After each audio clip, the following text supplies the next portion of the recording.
সরুনার সাথে আজকে আবার বেরিয়ে পড়েছি পুজো পরিক্রমায়। আজ আমরা একটু ঘুরে আসব বারেন্দ্রভূমির দুর্গাপুজোর আসর থেকে। বড় নামকরা পুজো শুনলেই মনে ঘুরপাক খায় কলকাতার বনেদি পুজো, শোভাবাড়ির রাজবাড়ি, রানী রাসমণির বাড়ির পুজো। কিন্তু বিশ্বাস করুন, উত্তরবঙ্গেও এমন সব পুজো আছে যেগুলো শুধু পুরনো নয়, অদ্ভুত নিয়ম আর আলাদা নিয়মনীতির তারতম্যে ভরপুর। চলুন একটানা ডিজিটালি ঘুরে আসা যাক এই দুই দিনাজপুর, মালদা, কোচবিহার, আলিপুরদুয়ার আর জলপাইগুড়ি জেলার পুজোয়। প্রথমে চলুন যাই দিনাজপুর। দিনাজপুর মানে আবার দুই ভাগ, উত্তর দিনাজপুর আর দক্ষিণ দিনাজপুর। এখানে বহু পুরনো পুজো আজও চলছে। যেমন ওপার বাংলার দিনাজপুরের রাজার বাড়ির দুর্গাপুজো শুরুই হতো কামানের গোলা ছুঁড়ে। সেই গোলার শব্দ শুনে এপার বাংলার দিনাজপুরের উদগ্রামের দুর্গাপুজোর বোধন শুরু হতো। দীর্ঘকাল ধরে এমনটাই রীতি চলছিল। কিন্তু দেশ ভাগের পর দুই বাংলার মাঝে কাঁটাতারের বেড়া পড়েছে। আজ আর দিনাজপুরের রাজাও নেই, আর তার সেই রাজ্যও নেই। নেই সেখানকার কামানের গোলার আওয়াজ। তবে সেই নির্দিষ্ট বিধি মেনেই 500 বছরের বেশি সময় ধরে উত্তর দিনাজপুরের কালিয়াগঞ্জ ব্লকের রাধিকাপুর গ্রাম পঞ্চায়েতের ভারত বাংলাদেশ সীমান্তবর্তী উদগ্রামের মন্দিরে দেবী দুর্গা পূজা পেয়ে আসছেন। আজও পুজোর 4টে দিন লক্ষ লক্ষ দর্শনার্থীরা সীমান্তের এই প্রত্যন্ত এলাকার অজপাড়া গায়ে ভিড় জমান। গ্রামের 22টি পরিবারের সদস্যরা মিলে এই পুজোর আয়োজন করে। এখানে কোনো অন্নভোগ হয় না, মাকে শুধু লুচি, মিষ্টি, সুজি দেওয়া হয়। উদগ্রাম ছেড়ে পাড়ি দেওয়া যাক দিনাজপুরের আরেক জমিদার বাড়িতে, বাহিন জমিদার বাড়িতে। জনশ্রুতি আছে যে 200 বছর আগে মহাষষ্ঠীর সন্ধ্যায় দেবীর চরণ পদ্ম থেকে রক্তের ফোঁটা বাহিন নদীর তীরে আঁকা হতো। এখানে প্রধান কুলপুরোহিত নদীতে আনুষ্ঠানিকভাবে স্নান করার পর ধর্মীয় অনুষ্ঠান করতেন। দেবীর আগমনের দ্বিতীয় দিন মহাষ্টমীর প্রথম প্রহরে পরিবারের মহিলারা মঙ্গল ঘটকে পবিত্র করার জন্য নদী থেকে পবিত্র জল সংগ্রহ করতেন। এই নিয়মের মাধ্যমে বাহিন জমিদার বাড়িতে দুর্গাপুজো শুরু হতো। বলা হয় যে এই ঐতিহ্য শুরু হয়েছিল এস্টেটের ঈশ্বরচন্দ্র রায়চৌধুরীর পুত্র হরেন্দ্র নারায়ণ রায়চৌধুরীর আমল থেকে। কলকাতার বিখ্যাত শিল্পীরা সপ্তমী থেকে নবমী পর্যন্ত নাটক পরিবেশন করতেন। এরপর ঠাকুর দালানের কাছে বিশাল বড় উঠোনে দশমী থেকে মহামেলা শুরু হতো।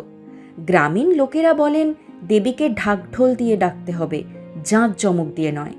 এইভাবেই আজও টিকে আছে এই প্রাচীন প্রথা। আচ্ছা, গল্প আড্ডা তো চলতেই থাকবে, তবে আপনাদের জন্য রয়েছে একখানা দুর্দান্ত খবর। এবার থেকে আপনারা ঠিক করে দেবেন আমাদের পরবর্তী গল্প বা আড্ডার টপিক। ভাবছেন কিভাবে? তাহলে ঝটপট জয়েন করে ফেলুন শোনার মেম্বারশিপ। স্বল্প কিছু মূল্যের বিনিময়ে আপনারা শুনতে পারবেন মেম্বার অনলি এক্সক্লুসিভ ভিডিওগুলি। নতুন ভিডিওগুলির ক্ষেত্রেও আপনারাই হবেন প্রথম শ্রোতা। এই মেম্বারশিপের ক্ষেত্রে রয়েছে 3টি ভাগ: অনুরাগী, বন্ধু ও পৃষ্ঠপোষক। এর মাধ্যমে যে কোনো ভিডিও রিলিজের আগেই পৌঁছে যাবে আপনার কাছে।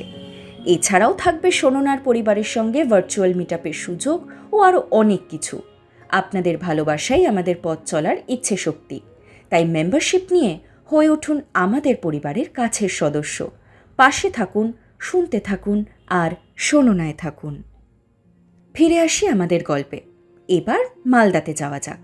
মালদা শুধু আমের জন্য নয়, দুর্গাপুজোর জন্য বিখ্যাত। এখানে পুজোর এক আলাদা গন্ধ আছে। পুরনো দিনের পুজোয় আজও মাটির প্রতিমা তৈরি হয়। ঢাকিরা আসে নদীর ওপার থেকে। রাতে যাত্রাপালা, বাউল গান সব মিলিয়ে পুজো যেন মেলা। মালদার হবিবপুর ব্লকের তিলাসন গ্রামের রায়বাড়ির 224 বছরের পুরনো পুজোয় পালন করা হয় এমনই একটি অদ্ভুত নিয়ম। সপ্তমীর সকালে কলা বউকে স্নান করিয়ে আনার সময় গুলি ছোঁড়া হয়।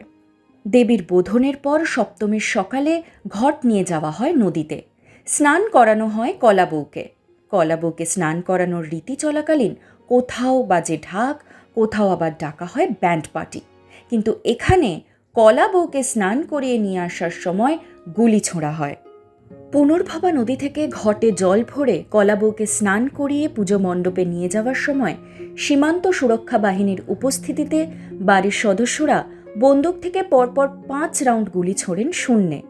যদিও এই বন্দুক থাকে লাইসেন্স প্রাপ্ত এবং গুলি ছোঁড়ার আগে বিএসএফের অনুমতিও নিতে হয় পরিবারের সদস্যদের। রায়বাড়ির এই রীতি দেখার জন্য সপ্তমীর সকালে মণ্ডপ প্রাঙ্গণে ভিড় করেন গ্রামবাসীরা। লোকমুখে শোনা যায় 1918 সালে শিবপ্রসাদ রায়ের হাত ধরে শুরু হয়েছিল এই দুর্গাপুজো। জমিদার বাড়িতেই তৈরি হয় প্রতিমা, মূর্তি তৈরি করেন স্থানীয় মৃৎশিল্পী। পুজোর 4 দিন রায়বাড়িতে থাকে এলাহি খাওয়া দাওয়ার আয়োজন। তবে ঠিক কী কারণে সপ্তমীর সকালে কলাবউ স্নান করিয়ে নিয়ে আসার সময় শূন্যে গুলি ছোঁড়ার নিয়ম শুরু হয়েছিল তা আজও অজানা, অস্পষ্ট। এখানে মালদার আরেকটা পুজোর কথা না বললেই নয়, সেটা হলো কংস বণিক জমিদার বাড়ির পুজো। মহানন্দা নদীর কাছে ইংরেজ বাজার মালদার অনেক পুরনো একটি শহর। ইতিহাস ঘাঁটলে জানা যায় প্রায় 350 বছর আগে মহানন্দার নিমতলা ঘাটে পাওয়া গেছিল দেবী দুর্গার চণ্ডী রূপের একটি পাথরের মূর্তি। এক বৃদ্ধা স্বপ্নাদেশ পেয়ে সেই মূর্তিটি মহানন্দা নদী থেকে সংগ্রহ করে নিমতলা ঘাটে প্রতিষ্ঠা করেন। সেই থেকেই শুরু হয়েছিল দুর্গাপুজো। পরে বৃদ্ধা মারা যাওয়ার পর শহরের জমিদার পরিবার পুজোর দায়িত্বভার গ্রহণ করে। তাদের বাড়িতেই প্রতিষ্ঠিত হয় দেবীর প্রস্তর মূর্তি। তারপর থেকে নিষ্ঠা ভরে পাথরের মূর্তিতেই পুজো হয় জমিদার বাড়িতে। তবে জমিদার মশাইয়ের মৃত্যুর পর পুজোর দায়িত্ব তুলে দেওয়া হয় মালদার আদি কংস বণিক পরিবারের হাতে। তাঁদের দুর্গা মন্দির 152 বছরের ইতিহাসের সাক্ষ্য বহন করে চলেছে। আর তারপর থেকেই কংস বণিক পরিবারের মন্দিরেই পূজিতা হন জগন্ময়ী। এই পরিবারের দুর্গাপুজো দেখতে প্রতি বছরই হাজার হাজার মানুষ ভিড় জমান। এখানে দুর্গা পূজিতা হন মৃন্ময়ী সিংহ বাহিনী রূপে। পুজোর দিনগুলিতে নিয়মিত চলে চণ্ডীপাঠ। এবার চলুন কোচবিহার। আরে এ তো রাজাদের দেশ। কোচবিহারের রাজবাড়ির দুর্গাপুজো এক কথায় রাজকীয়। আজও সেখানে প্রচলিত অনেক পুরনো নিয়ম। কোচ রাজবংশের কুলদেবী অষ্টধাতুর ভবানী দুর্গামূর্তির অনুকরণে দুর্গাপুজোর মূর্তিটি তৈরি করা হয়। মা দুর্গার কোচবিহার রাজবাড়ির দুর্গা প্রতিমাটি একেবারে ভিন্ন ধারার। এখানে দুর্গার পাশে লক্ষ্মী, সরস্বতী, কার্তিক এবং গণেশের জায়গায় থাকে দুর্গার 2 সহচরী, জয়া এবং বিজয়া। দুর্গার বাহন এখানে সিংহ নয়, বাঘ। মায়ের মুখ আজও তৈরি হয়ে আসছে তুফানগঞ্জ মহকুমার চামটা গ্রামে মহারাজাদের নির্দিষ্ট জমির মাটি থেকে। বড় দেবী এবং মদনমোহন বাড়ির পুজো শুরু হয় মহালয়ার দিন থেকে। মহালয়ার দিন ঘট বসে। তারপর থেকে একটানা 7 দিন অর্থাৎ দশমী পর্যন্ত বিভিন্ন রীতিনীতি মেনে পুজো করা হয়। অষ্টমী তিথিতে গভীর রাতে গুপ্ত পূজার মাধ্যমে দেবীকে উৎসর্গ করা হয় নররক্ত। এখনও অষ্টমীর পুজোয় পায়রা, পাঁঠা এবং মহিষ বলি হয়। শোনা যায় মহারাজা নিজে নাকি আগে বলিদান দিতেন। এখন অবশ্য সেই রীতি বদলে গেছে, কিন্তু প্রতীকী বলে এখনও হয়।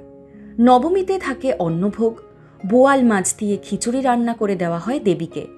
এছাড়া মহারাজা নরেন্দ্র নারায়ণের আমলে 3 দিন বলি প্রথা বজায় ছিল।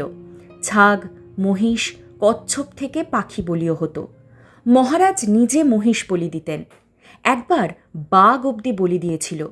বিজয়া দশমীতে সকালবেলায় বড় দেবী দুর্গা প্রতিমা বিসর্জনের জন্য রাজবাড়ির নিজস্ব যমুনা দিঘিতে নিয়ে যাওয়া হয়। বিসর্জনের আগে পুকুরঘাটে হালুয়া পুজো হয়। পুজোয় যে রাজকর্মচারী ফুল যোগান দিয়ে থাকে তাকে বলে হালুয়া। পুজো শেষে প্রতিমা খণ্ড খণ্ড করে নদীতে বিসর্জন দেওয়া হয়। প্রতিমা বিসর্জনের সময় কোচবিহারের রাজ পরিবারের সদস্যদের দেখা নিষিদ্ধ বলে তারা এই বিসর্জনে অনুপস্থিত থাকেন। রাজ আমলে বিকেলের দিকে রাজপ্রাসাদ সংলগ্ন মাঠে মহারাজা হাতির পিঠে বসে খঞ্জন বা খঞ্জনা পাখি উড়িয়ে দিতেন। খঞ্জন পাখি যেদিকে উড়ে যেত মহারাজাও সেই দিকে যেতেন, যা দিক বিজয় নামে পরিচিত ছিল। খঞ্জন পাখি ছেড়ে দেওয়ার পর রাজপ্রতিনিধি দুয়ার বক্স বা বক্সিদা দিয়ে একটি কুমড়ো বলি দিতেন। রাজবাড়ির ভেতর ঢুকে যখন আপনি দেবী প্রতিমা দেখবেন তখন মনে হবে যেন ইতিহাসের পাতা খুলে বসে আছে।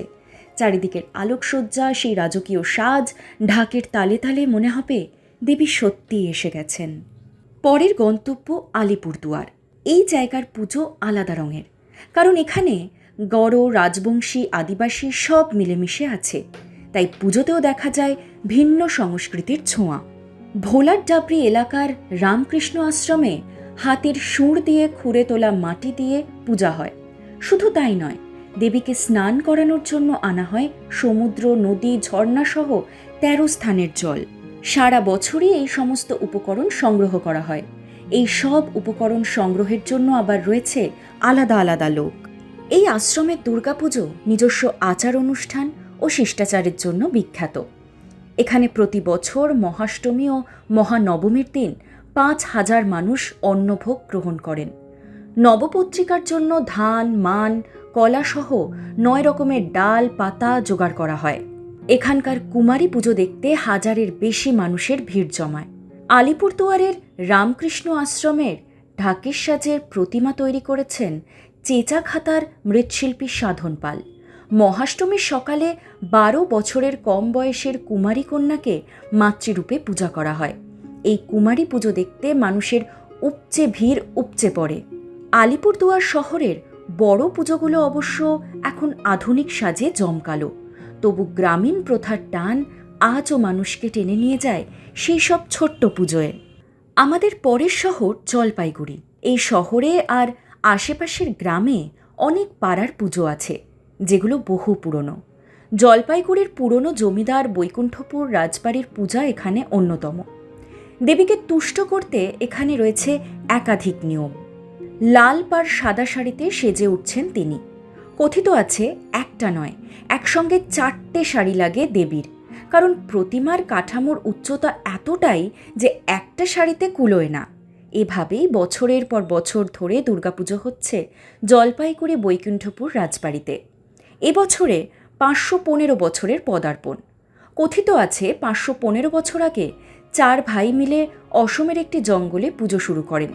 পরে বংশানুক্রমিকভাবে একটি পুজো চলে আসে কোচবিহার রাজবাড়িতে, আর একটি পুজো জলপাইগুড়ির বৈকুণ্ঠপুর রাজবাড়িতে। রাজবাড়ির সদস্য প্রণত বসু বলেন, 917 বঙ্গাব্দে একদিন ঠিক করা হলো মা ভগবতীর পুজো করা হবে। 4 ভাই এবং সঙ্গী সাথী মিলে মায়ের বিগ্রহ তৈরি করলেন। এই দুর্গাপুজো আরম্ভ হলো নরবলি দিয়ে। আজও সেই প্রথা চলে আসে। ওটা বলে অর্ধরাত্রির পুজো। ওটা কাউকে দেখতে দেওয়া হয় না। চালের গুঁড়ো দিয়ে মানুষের আকৃতি করে মায়ের নিবেদন করা হয়। সেইভাবেই পুজো চলছে। প্রতিপদ থেকে পঞ্চমী পর্যন্ত পুজো, তারপর ষষ্ঠীর সকালে ষষ্ঠী পুজো, সন্ধ্যায় আমন্ত্রণ, অধিবাস, বোধন করে সপ্তমীতে নবপত্রিকা হয়। অর্ধরাত্রির পুজোতে পায়রা বলি হয়। দশমীতে পান্তা ভাত, কচু শাক, ইলিশ মাছ এবং পুঁটি মাছ নিবেদন করা হয়। সবশেষে একটাই কথা বলবো, বারেন্দ্রভূমির দুর্গাপুজো শুধু দেবীর আরাধনা নয়, এটা একেবারে সংস্কৃতি আর সমাজের উৎসব। বনেদি হোক, সার্বজনীন হোক কিংবা পাড়ার ছোট্ট পুজো, সব জায়গায় একটাই টান, সেটা হলো ভক্তি আর আনন্দ মিলে মিশে থাকা। ঢাকের শব্দ, শঙ্খের ধ্বনি, আলপনার গন্ধ, রাতভোর যাত্রাপালা আর ভোরের প্রভাত ফেরি, সব মিলিয়ে বারেন্দ্রভূমির দুর্গাপুজো এক অন্য অভিজ্ঞতা। তাহলে এই ছিল বারেন্দ্রভূমির 2 দিনাজপুর, মালদা, কোচবিহার, আলিপুরদুয়ার আর জলপাইগুড়ির পুরনো আর অদ্ভুত দুর্গাপুজোর কিছু গল্প, যেগুলো আড্ডার ভঙ্গিতে আপনাদের শোনালাম। এবার আপনার কাজ কোনো একটা পুজো একবার নিজের চোখে দেখে আসা। তখন বুঝবেন কথায় যতই বর্ণনা করি না কেন, সেই আসল আবেগটা কেবল সশরীরে গিয়েই পাওয়া যায়। ভালো লাগলে লাইক ও বন্ধুদের সঙ্গে শেয়ার করতে ভুলবেন না। আরও নতুন নতুন গল্প শুনতে সাবস্ক্রাইব করে রাখুন আমাদের পডকাস্ট। এখন ইউটিউব ছাড়াও আমাদের পেয়ে যাবেন বিভিন্ন পডকাস্ট চ্যানেল, যেমন গুগল পডকাস্ট, স্পটিফাই ইত্যাদিতেও। শুনতে থাকুন, শোনাতে থাকুন, শোনো না।